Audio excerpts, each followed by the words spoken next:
अलवर से। तो हम दोनों ही ऐसी जगह से आते हैं कि हमने स्मॉल टाउन के लोगों को देखा है, वहाँ की समस्याओं को देखा है, वहाँ पे लोग किस तरीके से ना चाहते हुए भी इतने ह्यूमरस होते हैं कि वो उसमें 2-3 चीज़ें और भी ऐड की हैं। दूसरा, मुझे ये पता था कि ये एक ऐसा किरदार होगा जो ग्रे होगा, और लेकिन ये लाइकेबल विलन कह सकते हैं इसको। लोग इससे नफरत तो करेंगे लेकिन लोगों को इसको देखने में मजा भी आएगा। चाहे आपसे उम्र में कितना भी छोटा हो, उसको ऐसा लग रहा है कि गजराज जी मेरे दोस्त हैं। बिल्कुल वो उसकी उम्र के बन जाते हैं। और अगर वो जेनजी से बात करें वो जेनजी बन जाते हैं, वो मिलेनियल से बात करें वो मिलेनियल बन जाते हैं। वो जब आपके साथ बैठ के डिस्कस कर रहे हैं किसी चीज को, तो उनका जो एक्सपीरियंस है वो भी देखने को मिलता है, उनकी नॉलेज पता चलती है। लेकिन वो हर तरह के माहौल में ढल जाते हैं, पानी की तरह बिल्कुल। जैसा देश वैसा।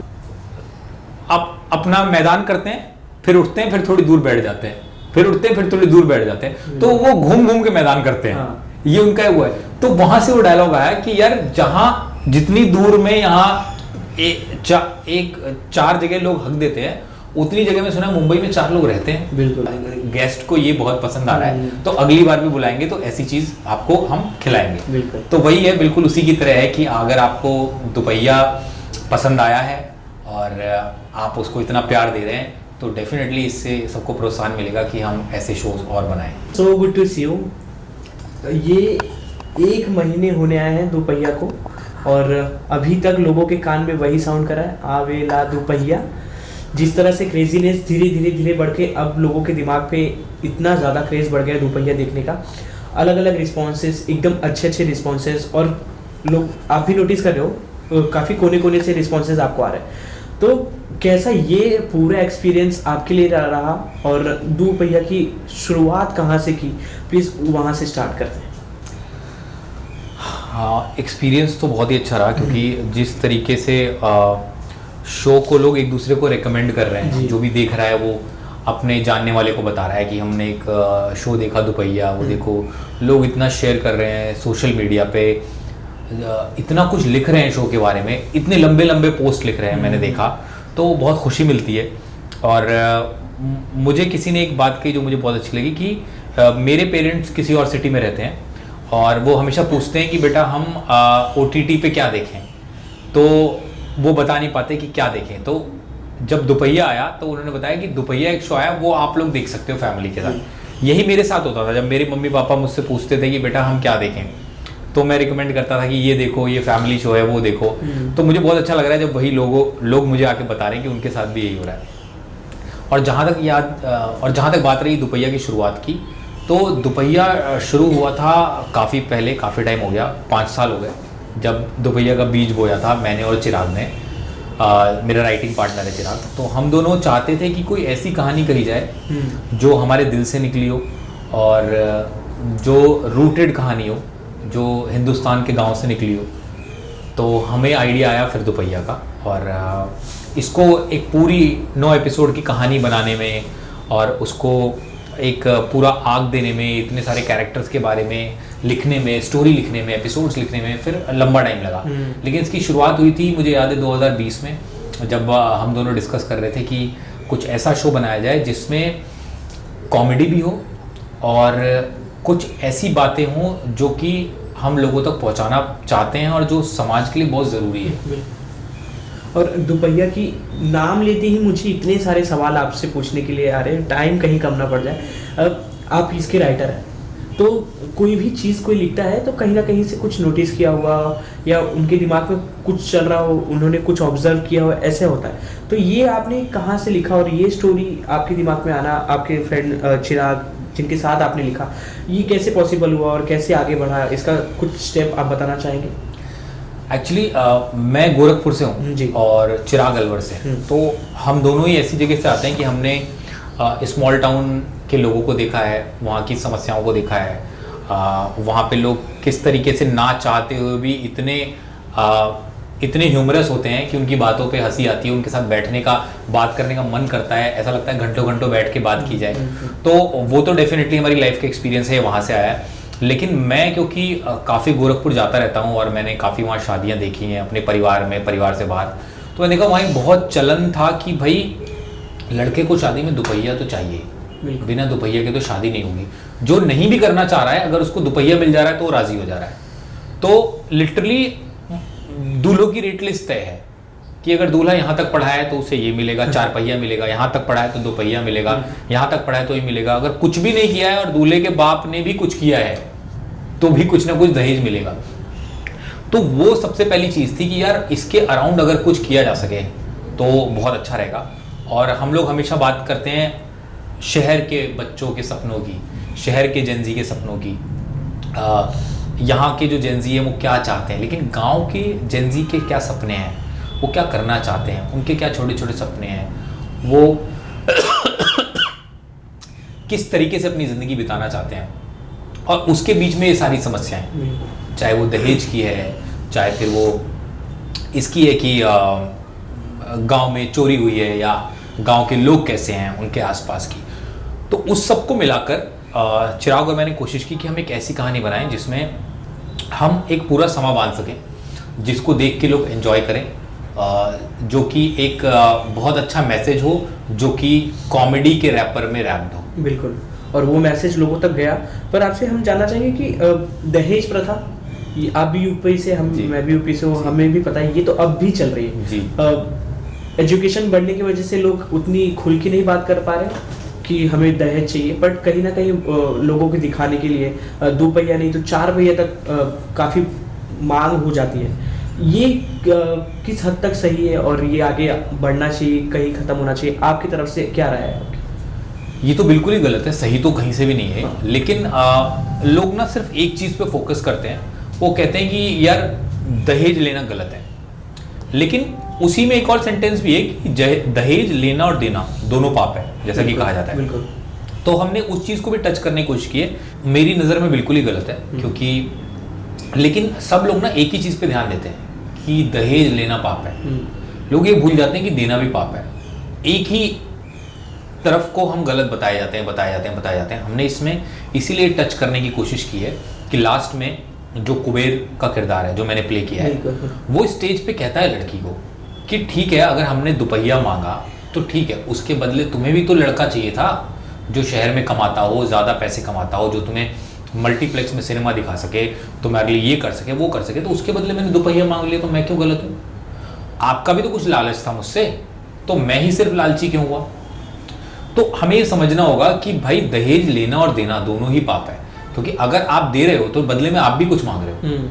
तो आप या तो इतने कैपेबल हो जाओ कि हम ना दहेज आपसे देंगे और ना हमें आपकी ज़रूरत है। अगर आप हमें तमीज़ से ट्रीट करोगे हमारे घर की लड़की को, तो ही हम आपको अपने घर की लड़की देंगे, वरना नहीं देंगे। बाकी और कोई सौदेबाजी नहीं है, प्यार का सौदा रखो, प्यार दो, प्यार लो। बिल्कुल। आपको मैं बताना चाहता हूँ, जैसे होता है कि हम लोग रात में फ्री होके प्राइम खोल लिए कोई भी सीरीज़ देखने के लिए, मैं और मेरी बहन ने साथ में दिखाई।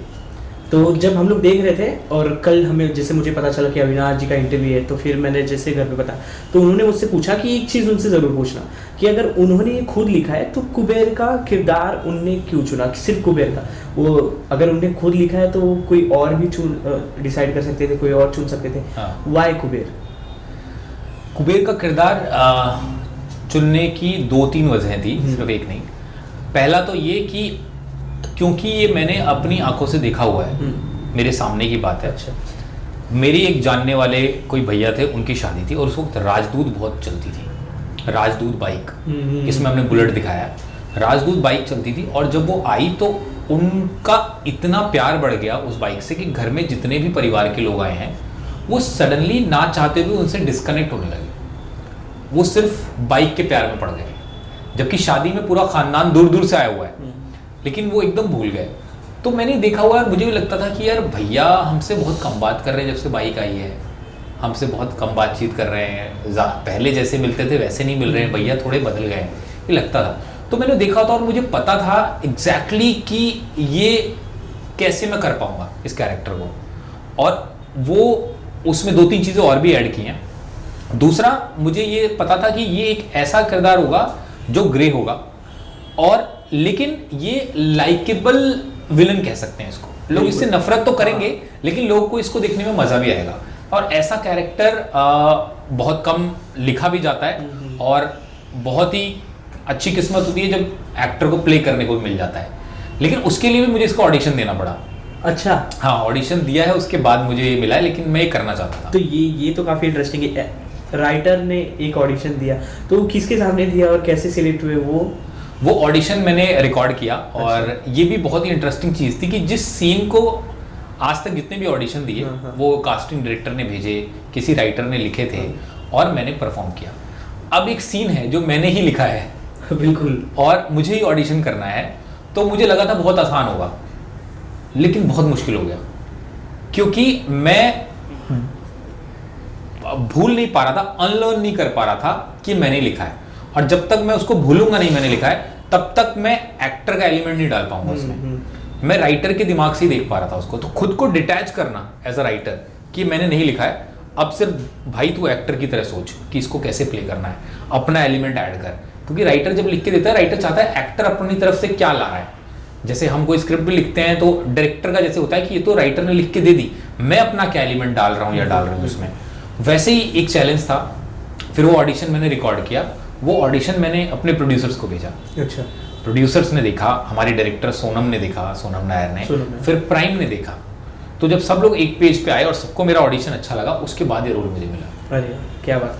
तो ये जाने के बाद एक सवाल मेरे मन में आता है कि एज अ लेखक अपने लिखावट पे किसी एक्टर को प्रदर्शन करवाना या खुद की लिखावट पे एज अ एक्टर प्रदर्शन करना कितना डिफिकल्ट और कितना इजी हो जाता है आपके लिए? मुझे ऐसा लगता था कि इजी होता है जब आप खुद लिखते हो तो करना, लेकिन जब मैं करने गया तो उतना इजी नहीं था। लेकिन उसके फ़ायदे भी हैं और नुकसान भी हैं। फ़ायदा सबसे बड़ा ये है कि जब आप खुद लिख के एक्ट करते हो ना, तो आप दोनों नज़रिए से स्क्रिप्ट को देखते हो, एज अ राइटर भी, एज एन एक्टर भी।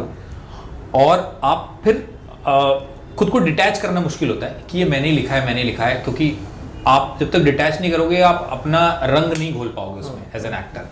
लेकिन इसका फ़ायदा क्या होता है कि जब आपको सामने किसी और की स्क्रिप्ट आती है तो आप उस राइटर के दिमाग में घुस जाते हो, अगर आप खुद राइटर हो तो, कि उस राइटर ने क्या सोच के लिखा होगा और इसके पीछे क्या वजह है, आप बहुत जल्दी ढूंढ लेते हो। एक होता है एक्टर का मोटिवेशन और एक होता है राइटर का मोटिवेशन। तो एक्टर का तो एक्टर ढूंढ लेते हैं, लेकिन अब क्योंकि मैं लिखता भी हूँ तो राइटर का मोटिवेशन ढूंढने में बहुत आसान होता है। तो अगर कोई बहुत ज़्यादा भी डिटेल नहीं देता किसी किरदार के बारे में या ब्रीफ नहीं देता, तो भी पढ़ के काफ़ी कुछ समझ में आ जाता है कि ये राइटर ने किस पर्सपेक्टिव से लिखा है। बिल्कुल।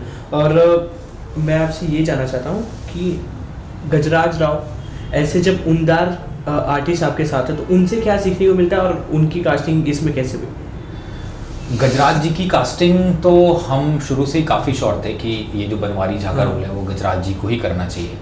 और हमारी जो प्रोड्यूसर हैं वो उनको जानती भी हैं, तो उन्होंने उनको भेजी गई स्क्रिप्ट। और मतलब स्क्रिप्ट ने बहुत मदद की है हमारी इस शो को बनाने में, क्योंकि हर कोई स्क्रिप्ट के ऊपर ही हाँ बोलता है, चाहे वो डायरेक्टर हो चाहे एक्टर हो। तो उन्हें काफ़ी पसंद आई और उन्होंने हाँ बोला। और गजराज जी से सीखने की जहाँ तक मैं बात करूँ तो कमाल के एक्टर हैं।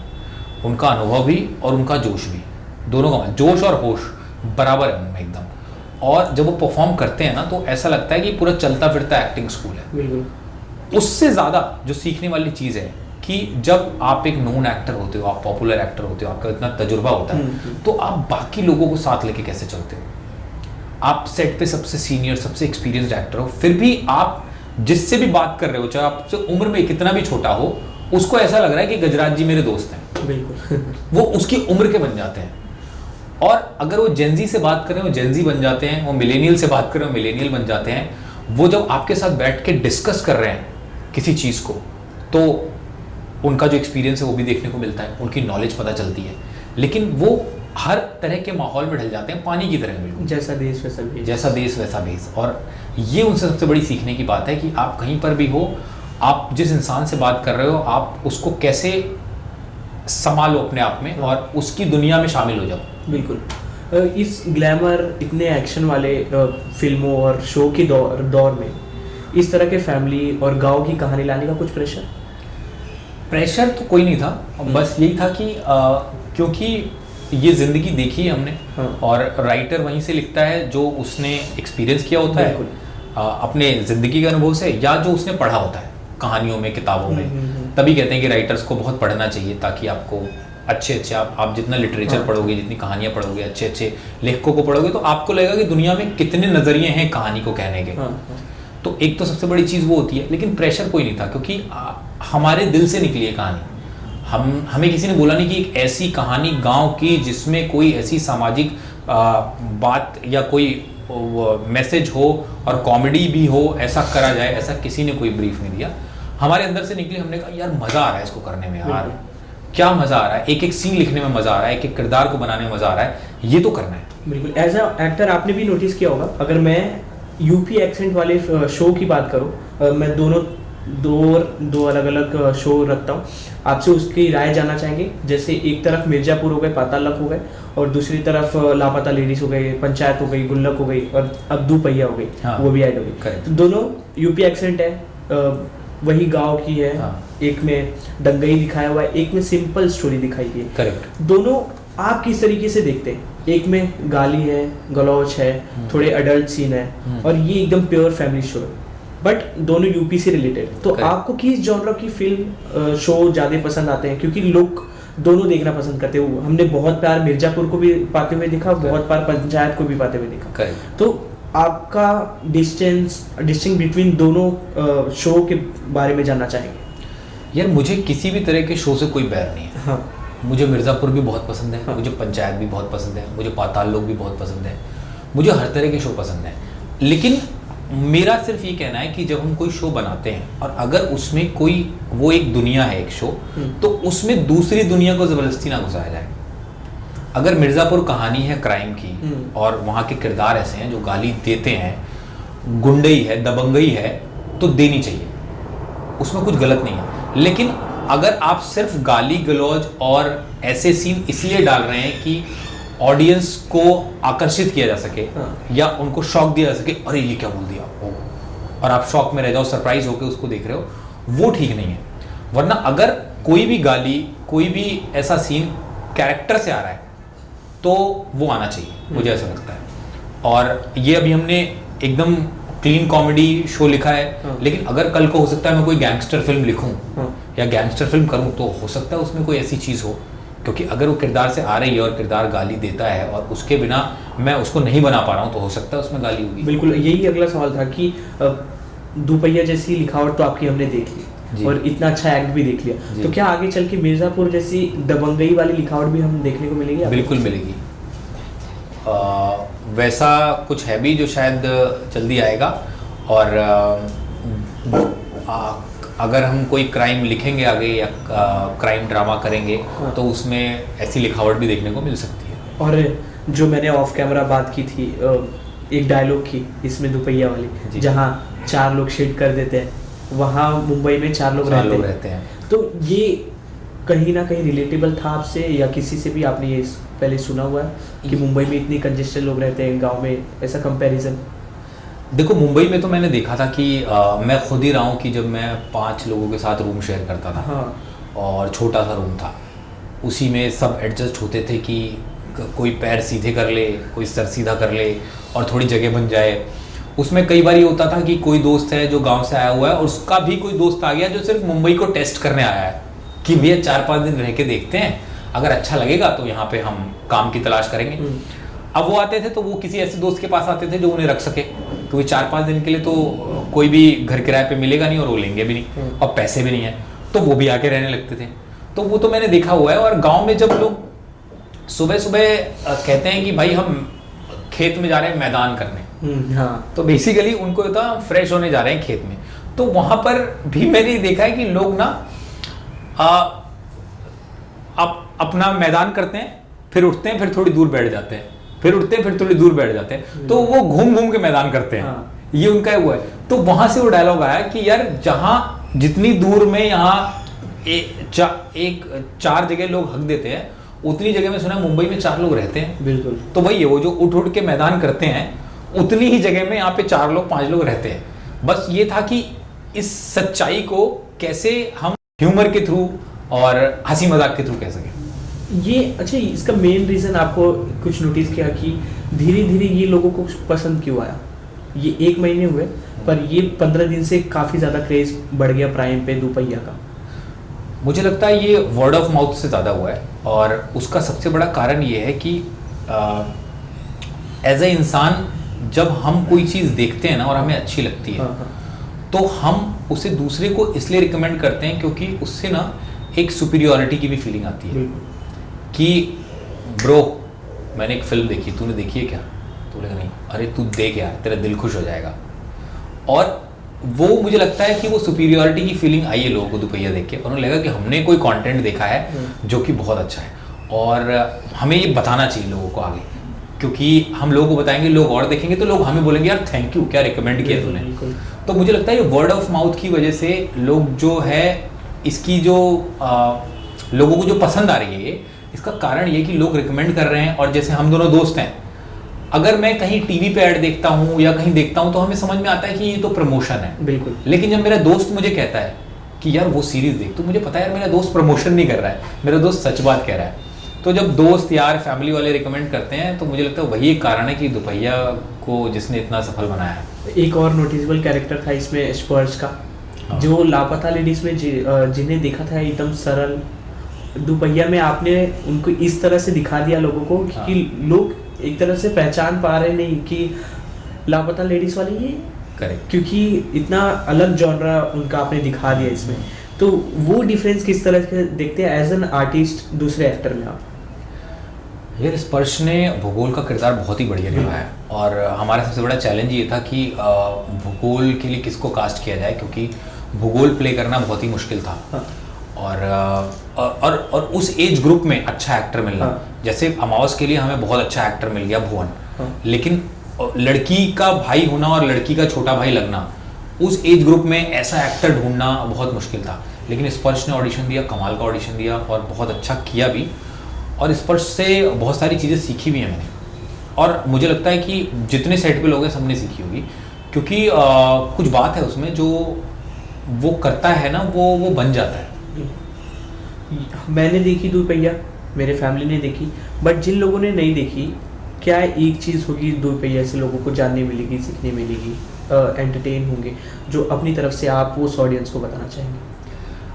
मैं लोगों को ये कहना चाहूँगा कि जिन लोगों ने दुपहिया देखी है, बहुत प्यार दिया है, बहुत पसंद की है, और इसका शायद सबसे बड़ा कारण ये है कि आप लोगों को बहुत मज़ा आया है और शायद कुछ ऐसा देखने को मिला है जो आप लोग काफ़ी टाइम से देखना चाहते थे। तो अगर जिन लोगों ने नहीं देखा है, अगर आप लोग इसे देखेंगे, पसंद करेंगे, तो इससे जितने भी लोग हम कंटेंट बना रहे हैं, जो लिख रहे हैं, जो एक्टिंग कर रहे हैं, उनको एक बहुत प्रोत्साहन मिलता है कि हम ऐसा ही कंटेंट और बनाएं, क्योंकि ऑडियंस को ये पसंद आ रहा है। तो अगर आपको ऐसा ही कंटेंट और देखना है तो आप उस कंटेंट को और जितना बढ़ाएंगे, उसको जितना देखेंगे, उसको जितना सपोर्ट करेंगे, उतना ही आपके लिए लोग उतनी चीज़ें बनाने की कोशिश करेंगे उसी जोन में। जैसे हम मैं एग्जांपल देता हूँ, जैसे हम बुफे में जाते हैं, तो बुफे में जब आप कोई एक चीज़, एक सब्जी बहुत ज़्यादा खाते हो तो समझ में आता है होस्ट को कि अच्छा गेस्ट को ये बहुत पसंद आ रहा है, तो अगली बार भी बुलाएंगे तो ऐसी चीज़ आपको हम खिलाएंगे। तो वही है, बिल्कुल उसी की तरह है कि अगर आपको दुपहिया पसंद आया है और आप उसको इतना प्यार दे रहे हैं, तो डेफिनेटली इससे सबको प्रोत्साहन मिलेगा कि हम ऐसे शोज और बनाएं। बिल्कुल, ये दुपहिया की बात होगी।